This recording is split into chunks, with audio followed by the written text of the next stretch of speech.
씹는 자극이 뇌로 계속 전달이 잘 돼야 뇌 기능이 유지가 되는데요. 치아가 없으면 이 자극이 줄어들게 돼서 치매 위험도도 높아진다는 연구 결과가 계속 나오고 있어요. 그러니까 임플란트는 단순히 이를 씹는 치료가 아니라 부모님의 식사, 체력, 기억력, 그리고 남은 인생의 활력을 되찾아드리는 진료라고 볼 수가 있습니다.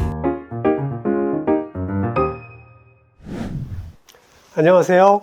임플란트 달인 임달 박영준입니다.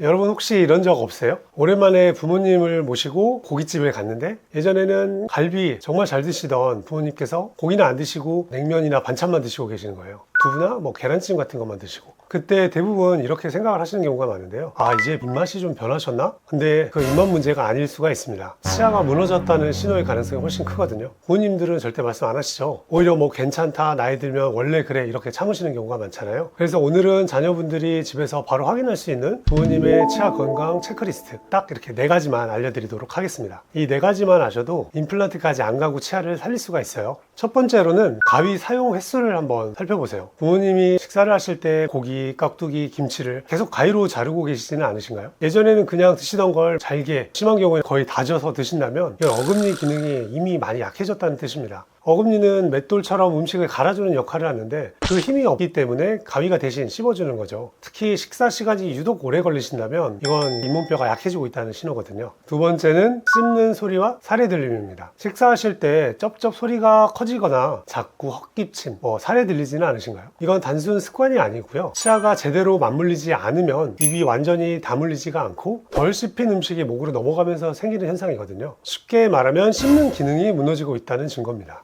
이 상태가 오래가면 턱관절 통증까지도 이어질 수가 있죠. 세 번째는 냄새와 발음입니다. 가까이 대화할 때 입냄새가 갑자기 심해졌다면 이건 양치 문제일 수도 있겠지만 오히려 치아 사이에 음식물이 들어가면서 음식이 썩고 이때 염증이 생기면서 나는 냄새의 가능성이 커요. 잇몸병은 아프지도 않게 진행되는 경우도 많거든요. 그래서 냄새로 먼저 알아차리는 경우가 많습니다. 그리고 스나 프 같은 이런 발음이 새거나 제대로 나지 않을 수가 있거든요. 이건 이제 앞니의 지지력이 약해졌다는 신호입니다. 부모님께서 말을 줄이기 시작하시거나 말씀하실 때 이런 발음이 샌다면 이미 불편함을 참고 계신 걸 수도 있어요. 네 번째는 양치 습관의 변화입니다. 양치 후에 자꾸 입을 여러 번 헹구시거나 혀로 이를 내밀어 보는 동작을 하시는 경우가 많으시다면 이건 잇몸이 들뜨고 치아 사이가 벌어져서 음식물이 계속 끼기 때문에 이런 행동을 하시는 거예요. 건강한 잇몸은 치아를 꽉 잡아주지만 약해지면 치아가 흔들리게 되거든요. 이 단계가 지나면 치료가 굉장히 커지게 됩니다. 그래서 이때가 골든타임이라고 생각을 하시고요. 더 심해지기 전에 빨리 치료를 해주시는 게 좋아요.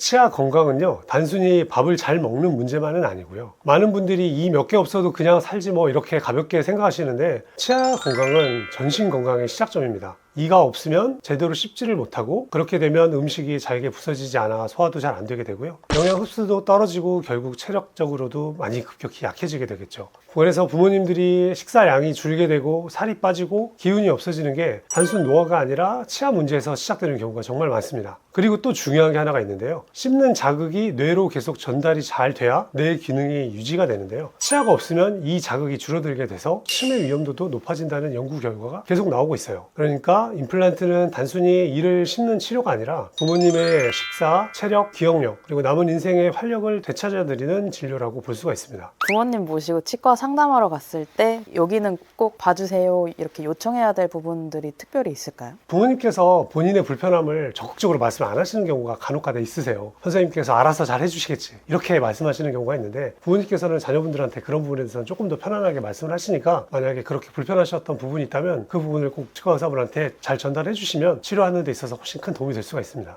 그럼 원장님이 생각하셨을 때 부모님이 끝까지 병원에 안 가겠다고 고집 피우실 때 자녀들이 써먹을 수 있는 가장 강력한 설득 멘트 하나만 추천해 주실 수 있나요? 사실 부모님들께서 대부분 치과 공포라든지 통증 때문에 안 오려고 하시는 것보다는 자녀분께서 이제 치료비에 대해서 부담을 하다 보니까 그 자녀분에 대한 어떤 부담이 되지 않을까 하셔서 오히려 치과를 가지 않겠다고 하시는 분들이 많으시는 것 같아요. 근데 제가 볼 때 오히려 늦게 치료하게 될수록 치료비가 더 많이 들기 때문에 빨리 치료하시는 게 경제적으로도 부담이 덜 된다고 이렇게 말씀을 드리는 게 더 낫지 않을까요? 사실 일찍 치료하는 게 치료도 훨씬 간단하게 되고요. 환자분의 불편감이나 통증도 훨씬 줄어들게 되거든요. 그리고 치료 결과도 훨씬 좋게 되고요. 그리고 작은 치료로 끝낼 수 있는 치료가 큰 치료로 가게 되면 경제적으로도 그렇고 환자분 스스로도 그렇고 더 훨씬 힘들게 되겠습니다. 굉장히 티 같은. 네. 제가 아직 T라서.